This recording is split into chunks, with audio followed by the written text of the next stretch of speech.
Hello friends, welcome to lecture number 14 of our chapter 9, that is current electricity. My name is Swapnil Bhandarkar, and in this lecture we are going to study the advantages of potentiometer over a voltmeter. See, what are the merits? First point, a potentiometer is more sensitive than a voltmeter. म्हणजे काय, व्होल्टेजमध्ये थोडासा जरी change असेल तर potentiometer हा त्याला लगेच डिटेक्ट करतो as compare to voltmeter. Point number second, a potentiometer can be use to measure a potential difference as well as EMF of a cell.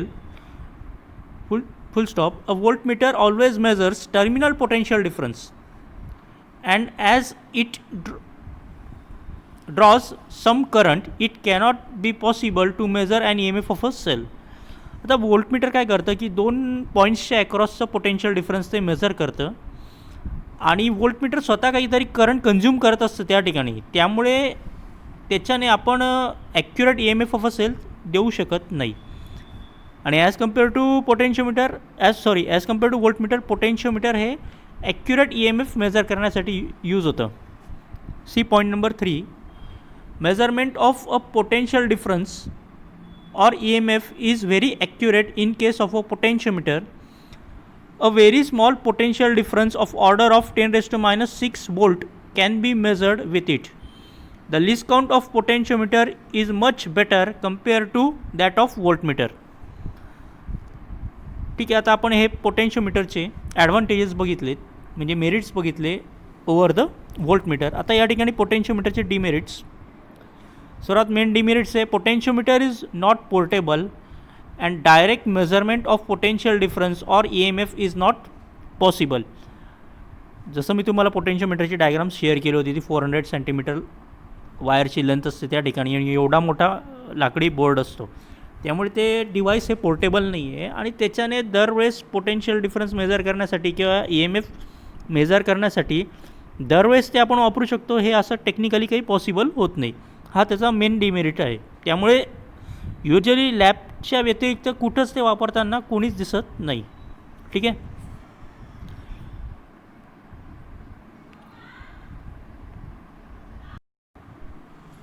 Okay, पुढचा टॉपिक आहे आपला गॅल्व्हॅनोमीटर. बघा, या ठिकाणी एक फिगर 9.12 दाखवते इंटरनल स्ट्रक्चर ऑफ गॅल्व्हॅनोमीटर.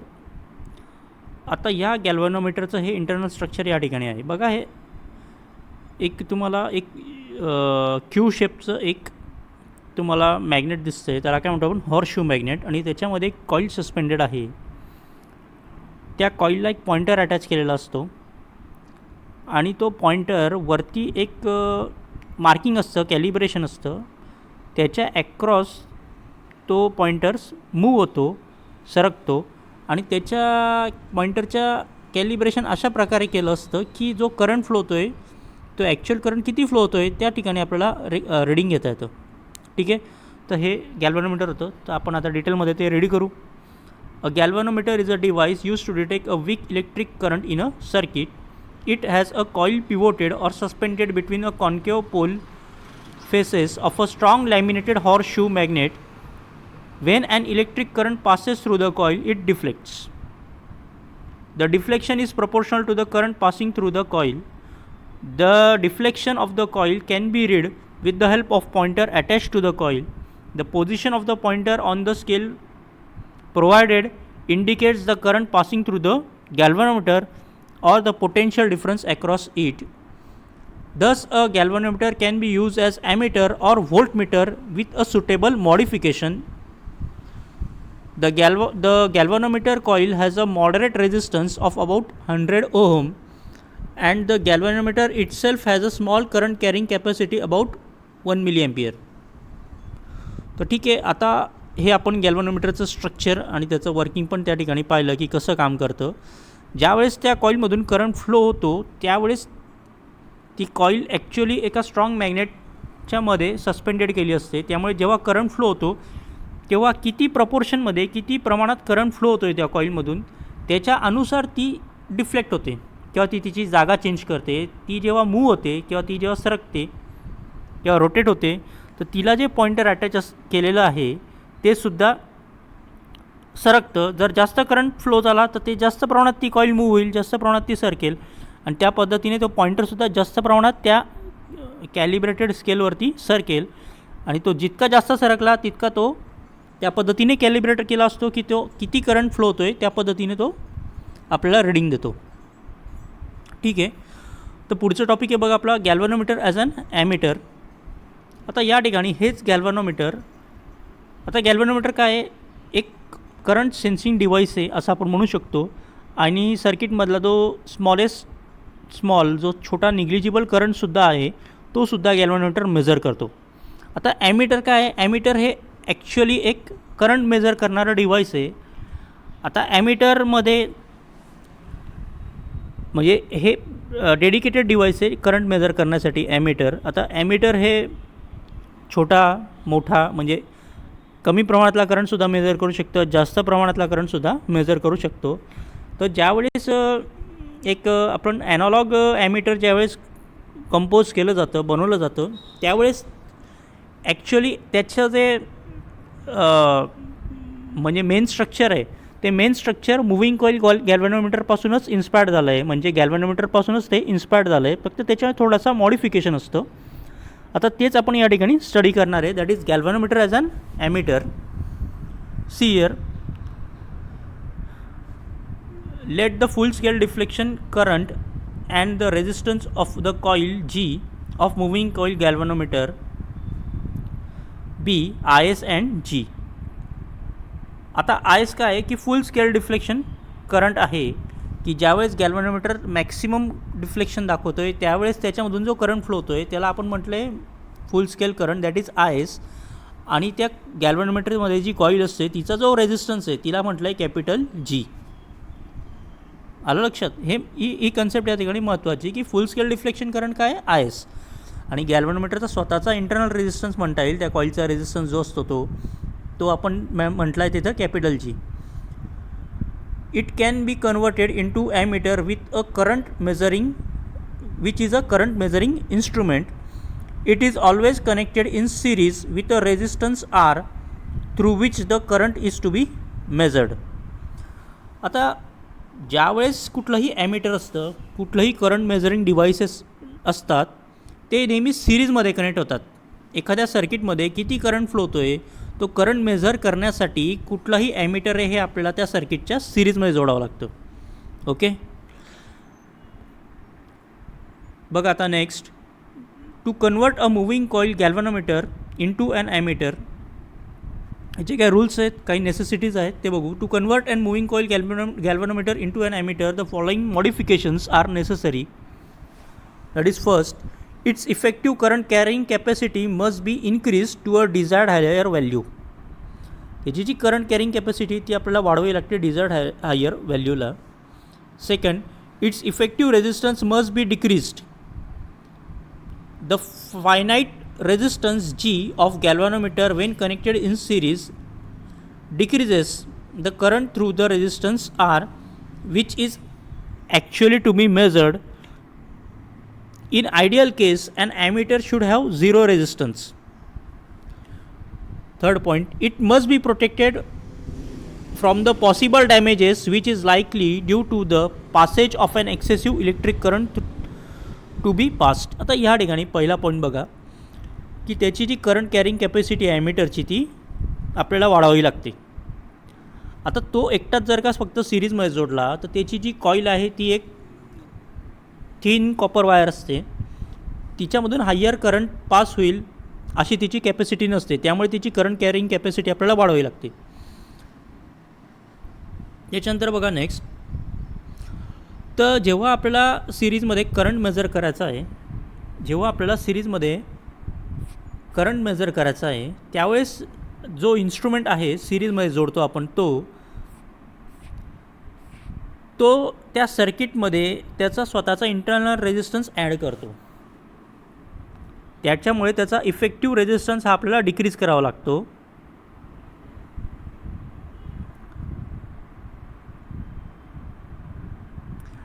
आणि जर का तो डिक्रीज नाही केला तर तो जो ॲमीटर आहे तो स्वतःचा रेझिस्टन्स त्या सर्किटमध्ये ॲड करतो आणि मग ते रिडिंग जे असेल ते ॲक्युरेट रिडिंग नसेल त्या सर्किटसाठीचं.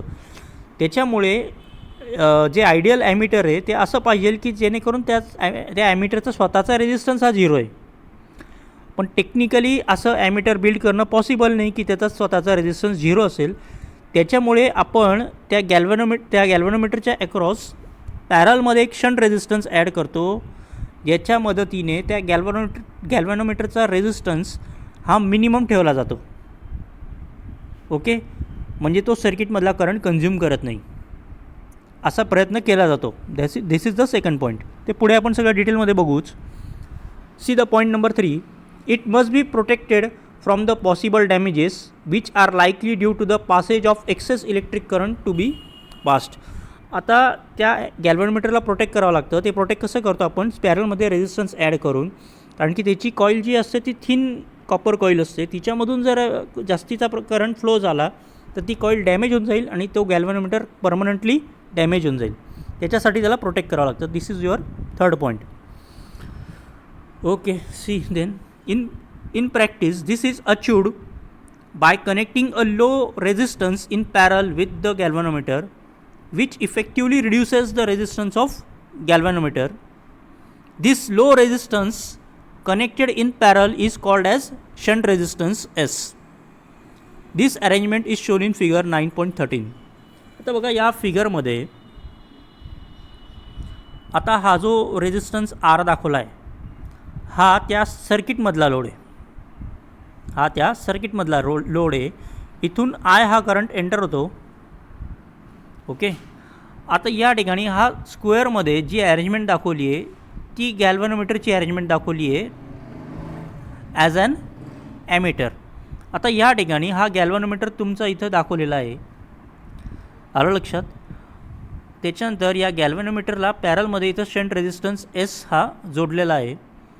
तर त्यामुळे जेव्हा आय हा करंट एंटर होतो आहे या रेझिस्टन्स आरमधून, त्यावेळेस आय हा करंट दोन पार्टमध्ये डिवाईड होतो. काही पार्ट आय जी म्हणून पुढे फ्लो होतो जो गॅल्व्हॅनोमीटरमधून पास होतो, आणि ह्या आय करंटचा उरलेला पार्ट या शंट रेझिस्टन्समधून पास होतो, ज्याला म्हटलं आहे करंट आय एस. आणि अगेन हे दोघं करंट आय जी आणि आय एस रिकंबाईन होऊन परत या अरेंजमेंटमध्ये पुढे फ्लो होतं. या ठिकाणी दाखवलं आहे बघ, अगेन करंट आय हा बाहेर निघालेला आहे. ओके, मग या अरेंजमेंटमध्ये हा गॅल्व्हॅनोमीटर आणि तो शंट रेझिस्टन्स कसा एकमेकांना पॅरलमध्ये आहे. ओके, आता युजेस ऑफ शंट रेझिस्टन्स. हा शंट रेझिस्टन्स आपण का बरं यूज करतो? Okay, see A point number 1. It is use to diverge a large part of total current by providing an alternative path and thus it protects the instrument from the damage.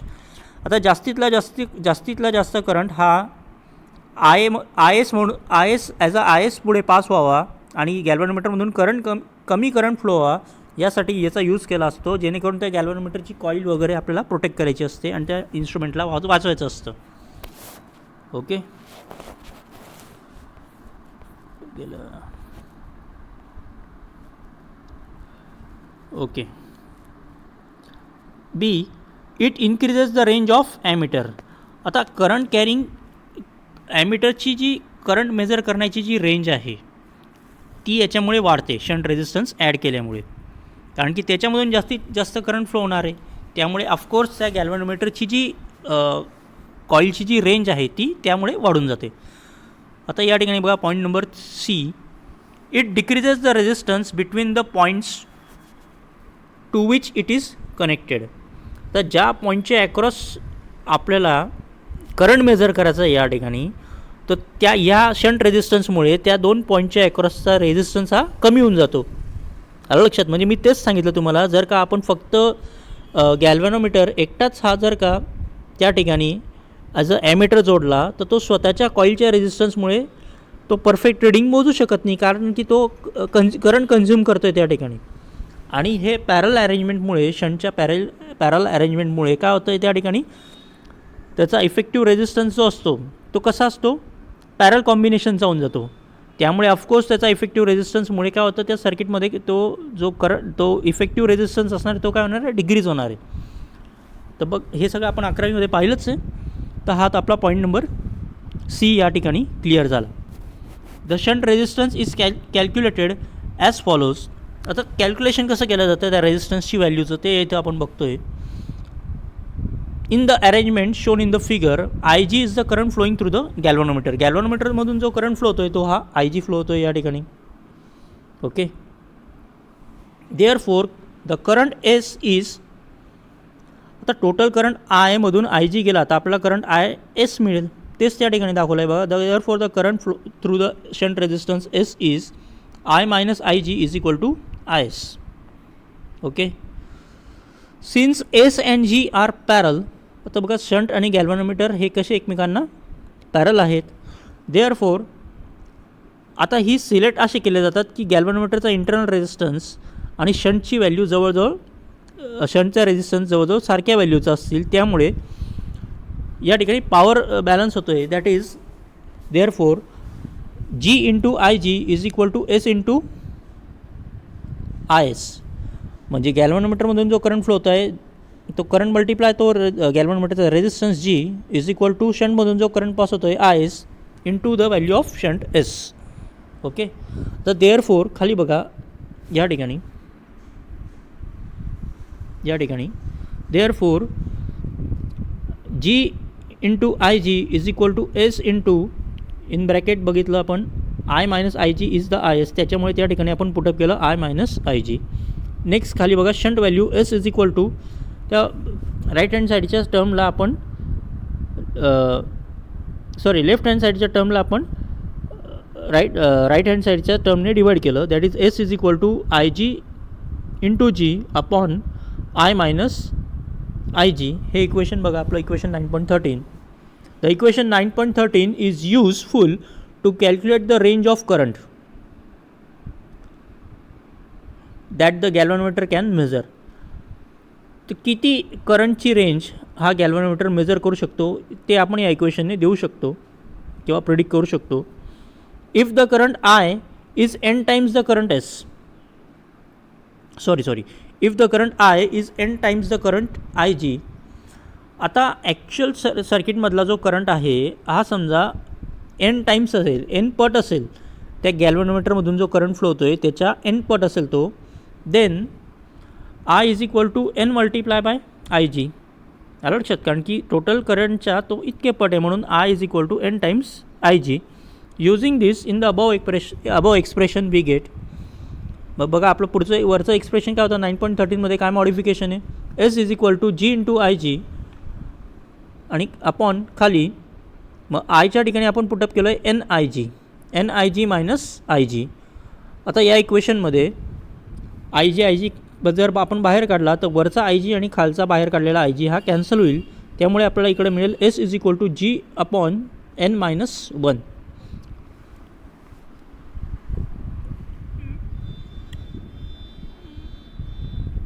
This is the time required shunt to increase the range n times. This is the required shunt value to increase the range n times. तर किती पट आपल्याला range वाढवायची आहे त्या पद्धतीने आपण शंटची जी value आहे ती आपण सिलेक्ट करू शकतो या इक्वेशनच्या मदतीने. हो, लेक्चर मोठं होतं आहे बघा. Next also if I G Also, if Is is the current through the shunt resistance, then the remaining current will be I minus Is will flow through the galvanometer. Hence, आता या ठिकाणी बघा again तोच current balance केला या ठिकाणी जी into I जी असतो, त्यामुळे आय जीच्या ठिकाणी काय मग I minus I S is equal to that shunt value into shunt current, म्हणजे हा पॉवर बॅलन्स केली या ठिकाणी. बरं, आता या ठिकाणी जीने मल्टिप्लाय केलं मध्ये G I minus G I S is equal to S I S. आता या ठिकाणी आय एस एका साईडला घेऊन घेतले, that is S into I S plus G into I S is equal to G into I. आता ह्या ठिकाणी करंट आय एस बाहेर काढून घेतला, ब्रॅकेटमध्ये आलं S plus G is equal to G into I. मग आता करंटचा रेशो आपण या ठिकाणी आणलेला आहे, I S upon I is equal to G upon S plus G. This equation gives the fraction of total current through the shunt resistance. This equation gives the fraction of total current through the shunt resistance. बघा या ठिकाणी हा topic जो आहे हा महत्त्वाचा आहे आणि खूप डिटेलमध्ये आहे या गोष्टी सगळ्या. आणि या गोष्टी जर तुम्हाला नाही समजल्या तर ज्या विद्यार्थ्याला नाही समजल्या या गोष्टी त्याने मला पर्सनलला परत एकदा जर व्हॉट्सअपला जर पर्सनलला कॉन्टॅक्ट केला तर मी अजून त्याच्या एकट्याच्या इंडिव्हिज्युअल कन्सेप्ट्स अजून क्लिअर करू शकतो. ठीक आहे. पण तरी मला असं वाटतं की खूप चांगल्या पद्धतीने या ठिकाणी सगळे पॉईंट्स कवर केलेले आहेत आणि डिटेलमध्ये एक्सप्लेन झालेलं आहे. ओके, लेक्चर थोडं मोठं झालं आहे. आता आपण या ठिकाणी इथेच थांबावं असं वाटतं आहे, पण ठीक आहे. अजून 2 न्यूमरिकल्स आहे, आपण कंटिन्यू करू. आता बघा हे एक न्यूमरिकल आहे जे टेक्स्टबुकमध्ये आहे. A galvanometer has a resistance of 100 ohm and it's full scale deflection current is 100 micro ampere.